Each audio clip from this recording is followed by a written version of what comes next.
প্রায় 13 মাস ঐতিহাসিক কৃষক আন্দোলন সংগঠিত হয়েছিল। এই কৃষক আন্দোলনে কেন্দ্রীয় সরকার আমাদের দাবিগুলো, কৃষকদের যে দাবিগুলো ছিল সেই দাবিগুলো মানার কথা বলেছিল। তারা সব মেনে নেবে, 3টা কালা কানুন বাতিল করবে। 3টা কালা কানুন বাতিল করেছে, কিন্তু অন্যান্য দাবিগুলো তারা মানেনি।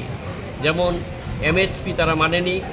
আমরা কৃষকরা সহায়ক মূল্য, তার ন্যায্য মজুরি পাচ্ছে না তার উৎপাদিত পণ্যের।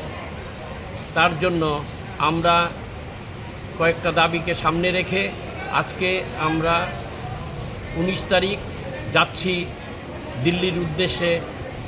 ওইখানে আমাদের কৃষকদের সারা ভারতবর্ষ থেকে কৃষকরা যাবে, সেখানে আমরা আন্দোলনের কর্মসূচি স্থির করব। আমার নাম সুব্রত চক্রবর্তী, আমি EIKKMS-এর সম্পাদক।